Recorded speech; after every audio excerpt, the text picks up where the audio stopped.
Hakuna jambo linaloumiza kama kuwa kwenye mahusiano na mtu alafu hauwezi kuunganika naye kihisia. Hakuna jambo linaloumiza kama kuwa kwenye mahusiano na mtu ambaye huwezi kuunganika naye kihisia. Hapa wale ambao nimezungumza juu ya muunganiko ulionao na narcissist, muunganiko wa maumivu, huu ni tofauti. Muunganiko wa maumivu ni kitu kingine kabisa. Ni muunganiko ambao nafsi yako imekamatwa na nguvu alizonazo ambazo ni nguvu zenye kukuletea maumivu. Lakini narcissist ni mtu ambaye amepoteza ule uwezo wake wa kinafsi kuwa katika kina cha hisia. Hana uwezo wa kuwa na hisia za huruma ya kweli au kutambua hisia za mtu wake wa karibu.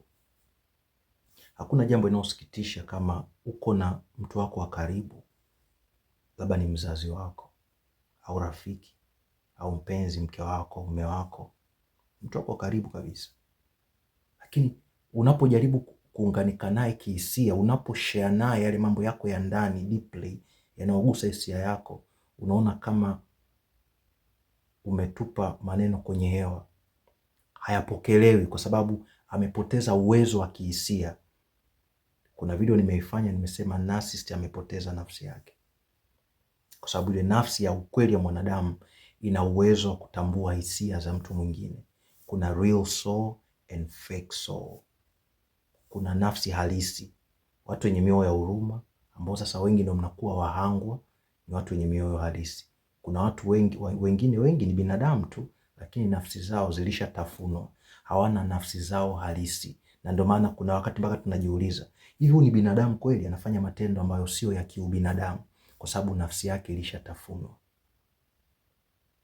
Narcissist hana uwezo wa kuunganika na mwathirika wake au mtu aliyenaye karibu kihisia, hana uwezo huo. Ndio maana muda mwingi mazungumzo ambayo unakuwa nayo na mtu wako wa karibu ambaye ni narcissist ni mazungumzo ya juu juu tu. Inasikitisha, uko na mpenzi, niko na mpenzi ambaye siwezi kumweleza hisia zangu. Yaani unakaa na mpenzi ambaye maongezi yenu ni kuongelea tu mambo ya juu juu, vitu vya juu juu tu. Hawezi kuelewa hisia zako na hataki kujua kuhusu hisia zako. Ukitaka ujue kwamba kihisia yuko mbali kabisa, yani uwezo wako kihisia umeshatafunwa, haupo, ni pale ambako kuna baadhi ya mambo unapokuwa unaongea naye, mambo ya umuhimu sana ambayo kwa mtu mwenye hisia za kawaida angepay attention kukusikiliza, unashangaa ghafla anakuwa kama ameganda hivi. Yani kama robot yani ina load shangaa. Inaumiza, inasikitisha, lakini huo ndio ukweli, ndio dunia tunaoishi. Ya sio kila kitu kipo kama vile tunavyokiona kwa macho ya nje. Na usisahau, duniani hapa tuko kwenye mchezo. This is the playground. Kwa hiyo yote haya ni mafunzo, ni masomo ya kujifunza, ni sehemu ya ukuaji wa nafsi. Mwanzoni unapokuwa katika usingizi, nafsi yako inapokuwa katika hali ya ufahamu wa chini, unaona vyote tu kulingana na mwili vinavyoonekana katika macho ya kimwili. Kadri nafsi yako inavyozidi kuendelea kukua, unaanza kuona yanayoendelea nyuma ya pazia. Unaanza kuwa na ufahamu mkubwa zaidi wa kutambua kwamba vilivyomo na vinavyoendelea ni zaidi tu ya vile vinavyoonekana nje.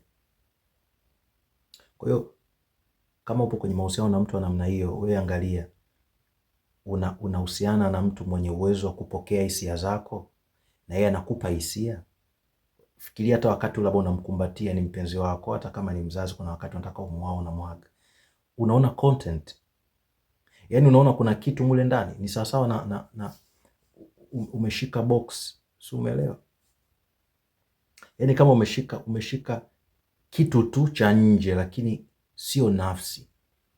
Mtu halisi unapokuwa naye karibu, unaposhirikiana naye kihisia, umemshika, amekuegemea, umemkumbatia, kuna uzito zaidi tu ya box la nje la mwili. Ni box, na kusema box nazungumzia mwili. Si umeelewa? Content ni zile nafsi zetu ndani. You see? Kwa hiyo unapokuwa na mtu mwenye nafsi kamili, anapokuegemea, unapokumbatia, unapombusu, unaposhikana, kuna content unaona, kuna mbadilishano ambao mnakuwa mmeyapata. Lakini sivyo ilivyo kwa mtu ambaye amepoteza ile nafsi yake. Mara zote utajiona una utupu. Unaona unatamani kuunganika naye lakini unaona huwezi kuunganika naye. unafanya jitihada ya kuunganika naye, lakini unaona huwezi kuunganika naye kwa sababu hana uwezo huo. Ni jambo linasikitisha, lakini jambo ambalo unapaswa kulielewa. Nini ufanye? Kwamba watu wanauliza okay, kwa sasa niondoke tu sasa hivi hapa. Of course, kiuhalisia narcissist hayuko tayari kimahusiano, hayataki hayo mahusiano. Yaani wala coach au mimi simwambii mtu yote aondoke katika mahusiano ya narcissistic. Kwanza watu wengi ambao wananitafuta mimi ni wale tayari wameshatoka, wamekimbia, wako katika mahangaiko, wajue wafanye nini, ndio wanakutana na content zangu, wanapata msaada. Wengine wale ambao bado wapo kwenye mateso, yani mguu ndani mguu nje. Kwa hiyo maamuzi ya kwamba unakaa na mtu kama huyo ama la ni maamuzi yako, lakini umeshakaa naye kwa muda mrefu, umeshaona, ni masomo umejifunza. Kwa hiyo kama bado hujapata somo vizuri, utaendelea kuwepo, kwa sababu kuwa katika mahusiano na mtu wa namna hii ni darasa ambalo unapita katika maisha. Kama bado hujahitimu, utaona unakosa nguvu ya kuondoka, lakini pale ambako umehitimu, utaona kabisa nafsi yako inakwambia umesha graduate, umeshahitimu, inatosha sasa. Na haupaswi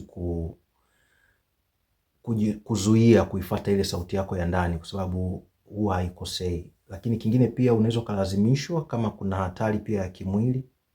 Hatari ya kimwili inawezekana ni moja kwa moja, kuna vitisho, unapewa vipigo, au wakati mwingine unaona kabisa kuna magonjwa ya kimwili umeyapata, mfadhaiko, magonjwa ya moyo kwa maana ya sonona, dalili za kupata mshambulio la moyo, ama stress iliyopitiliza, msongo wa mawazo kiasi kwamba unaweza hata ukapatwa na majanga huko njiani. Ikikufikia hatua hiyo, hapo hamna mjadala.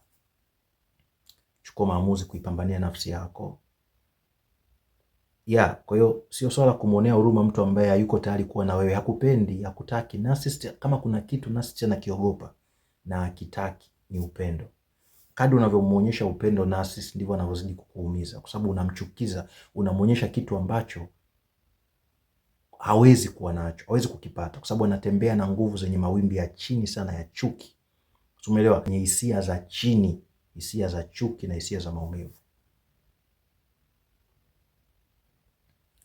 Kwa hiyo ni muhimu sana kutambua ukweli.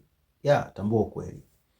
Ukitaka kufanya session ya ushauri, karibu. Nafanya ushauri wa mtu mmoja kwa mmoja, lakini pia unataka kuingia kwenye darasa, pia karibu.